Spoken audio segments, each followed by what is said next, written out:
So we're back today on the Mercedes C300. This is the rear subframe that we have to replace the one that's broken in.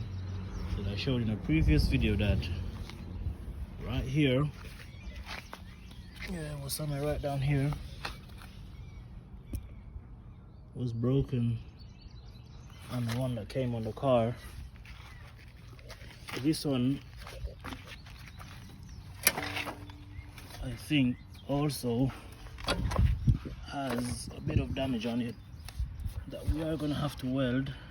Yeah, right here, that's where it was broken on the other one, so we're gonna have to do some welding right here on the new one we got back. Most of these you see right here is surface rust. Same thing with here, these are the surface rust, so we're gonna clean up those. But for this, we're gonna have to weld this back. So I presume it's a common fault on most of these vehicles, because this is the second one that we've seen like this, and one of my friends have one also. We checked his is starting to eat away itself. So I'm wondering if it's a common fault on these cars, because it's the same exact side, it's the same driver's side on the rear, so I ain't sure if that's a common fault. If any of you guys know if that's a common fault, let me know. If you guys have a Mercedes, well, any Mercedes with this problem, you can comment and let me know. But yeah, this is what we're gonna be doing today. We did want to change the rear differential fluid, but we cannot get any, so we're gonna have to order some from Mercedes, because it would have been easier to change the fluid outside of the car, but we cannot get any, so we would have to just put it in the car, and when we get the fluid, we just change it as is in the vehicle or on the vehicle. But we are going to remove these back plates off of this. We are going to remove the back plates on this side also. We're going to remove the calipers and the rotors, because we don't need these.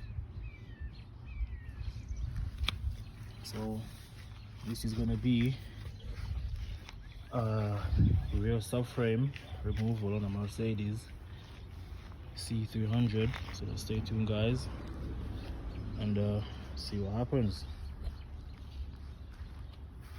And I will show this video how to take it off. So basically it's four, so 1, 2, 3, 4 main mounting spots. We do have 4 extra slots for a bracket that goes here, so it'll be 2 here and 2 on that side that you also have to remove, but you can't see those because the bracket's off. So I will show it on the one that's in the car. Just 4 mounting points, so you guys have an idea of what to do, just in case you want to do the same thing on the rear differential or rear subframe.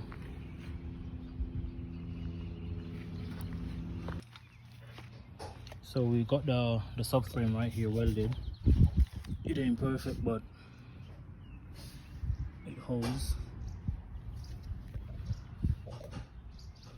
So that right here is fine.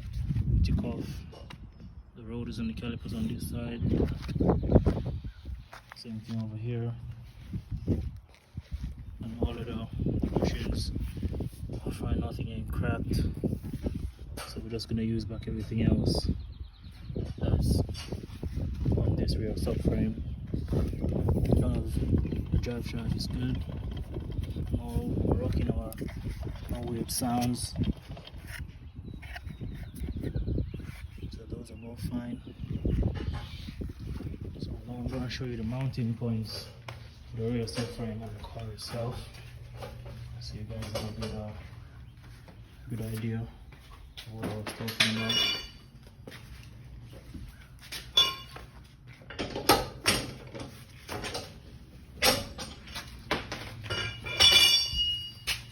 So right now we're under the car. So you have one more mounting port right here.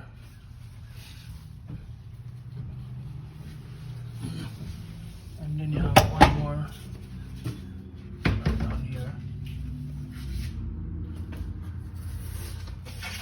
So those are the 4 bolts I was telling you about. 2 on this side, 2 on the other side that's holding that bracket in, along with the main bolt. That's what we do have to take off the exhaust as well. So I'm going to take it off from right here. And hopefully we can get these screws undone, because they are a bit rusted. Oh no, we won't be able to take it off from here. We're going to take it off from all the way down there, because this only has one mounting point right here. There's none on this side. So we're going to have to loosen these bolts right here for the drive shaft also. And let's take this whole rear subframe out.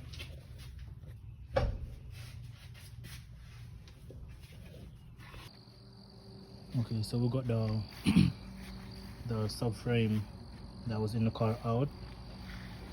So this is it.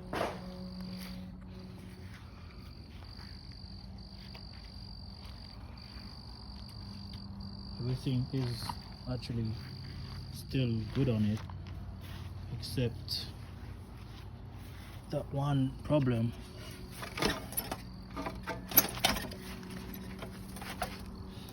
Which is right here. That was our main culprit. It all came apart. So that was that. And now our replacement is right here, prepped and ready to go in.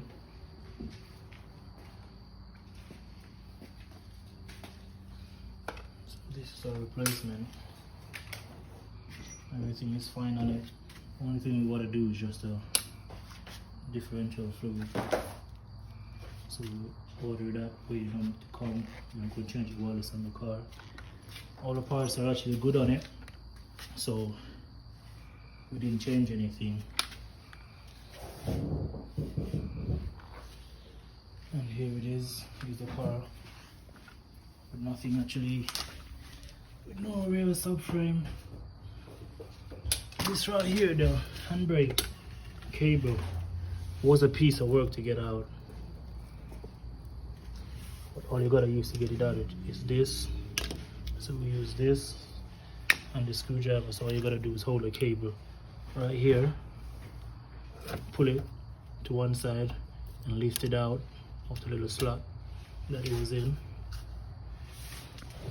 So let me show you the slot that it came in. So it came in this right here.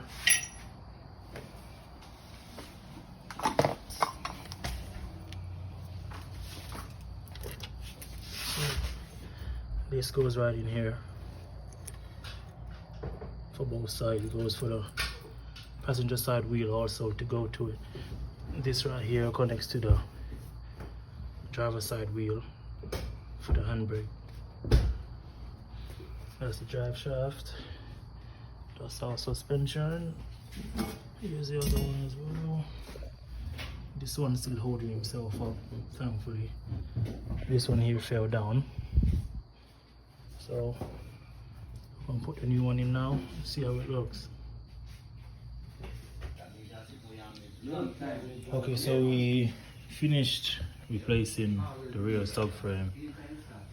Got it all bolted in. Everything's up. Trust me, if you're gonna do this job, you can't do it by yourself, especially if you don't have a lift. You have to do it like how I did it. You need at least 4 persons or more to help you get it up. So everything is set, all the springs, set the suspension. The only thing we have left to do, we gotta change the brackets that house the exhaust, the 2 for down there as well. And we have the rear diff, change the fluid. And then we're going to put the rotors on, put the hose back on. That's the only thing that's left for the rear subframe.